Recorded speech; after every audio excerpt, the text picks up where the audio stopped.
As always, don't forget to check the video description down below for the best price on tools and parts I use in today's video. Today, got this 2007 Ford Focus, and I'm going to be replacing the thermostat. Now, I saw a video, the first one, and the video wasn't very clear. Like, it wasn't clear, but it was blurry. And the way he said it to do it was like a hard way.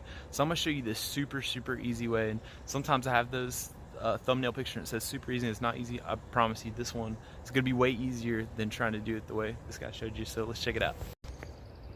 Okay, so in the video I watched, the guy's basically like, go ahead and reach down here with some pliers, take the hose clamps off, get your swivel and extension and take those 8s off and it comes right out. Well, that's kind of harder done than said. Your thermostat housing, it looks like this, okay? It's sitting in there like this. You got 2 hoses, one here, and you got hose clamps.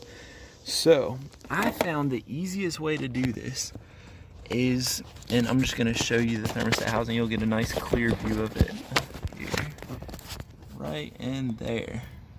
All right, you see I've taken the hose clamps off, and what I did is I took the bolts out, okay? And you don't have to have a swivel. I just use, it looks like 2 3-inch extensions and an 8mm, and they get right down in there. You got one top, one bottom, and one top at the left, okay? So you can take those bolts off, and then you will be able to bring your thermostat housing forward, right? Hoses are still gonna be attached, you're gonna bring it forward.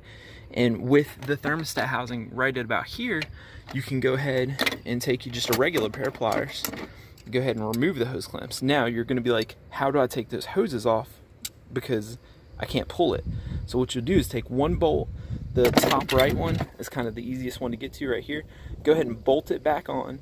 And then I took a nice pry bar, a long screwdriver may work as well, and I stuck it down in here. And let's see if we can see where I'm at. Come on, focus camera. There we go. Hey, you can kind of see. All right, so you'll see right there. Come on, focus camera. Let me see if I can get it focused in. Focus back there, camera. You're on the wrong thing. What you'll be able to do is you'll be able to pry on that hose from up here. And I took my pry bar, there we go, you can see now. And I pried it I took it sideways and I got on the hose and I wedged up against here and just slid the hose off. Then you can come to your other hose, which is gonna be right here, and you'll take your pry bar and you'll get up in there, you'll set on the hose, and then gently, you don't want to break your intake manifold, but you can kind of go up one of these and just kind of pry. And then that's how you'll pry your 2 hoses off. A lot simpler than trying to leave everything attached, take those hose clamps off, and then take the hose off. So that is gonna be the simple way of doing it. Again, it's kind of a shot of what everything looks like. And now all I gotta do is pull these hoses back. You see, got them back here. Boom. And that was just a little coolant. When I first took it off, it was a bunch of coolant. Got my hoses off, just gotta take my one bolt back out. I'll slip that back out, and then I'll go ahead and put the hoses on the new thermostat housing before I always gotta remember, put my phone on do not disturb when I do these videos. Anyways, I'll put my hoses on before I bolt everything back up. I'll slide them on, and then, no, I'll slide them on and I will clamp them up, and then I'll bolt it back in. So also the other side, on the inside here, you'll want to clean the metal surface on the engine.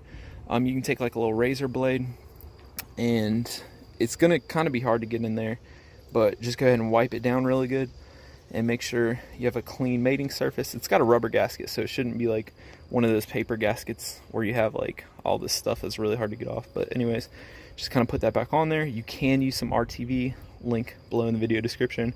Kind of a little extra insurance if there is any problems. It's kind of like the grace that covers the little errors.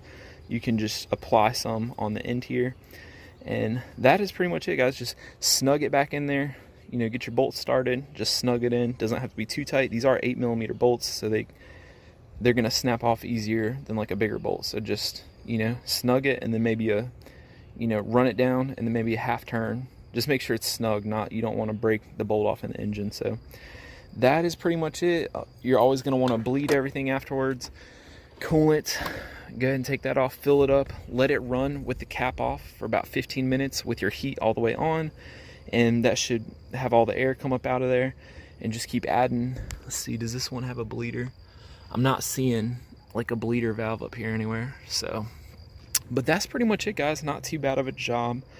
Calls for about an hour and a half, and if you do it this way, I say you should be able to knock it out in 30 minutes to an hour, you know, if you got some experience. So anyways, that's it. Thanks for watching. I'll see y'all next time.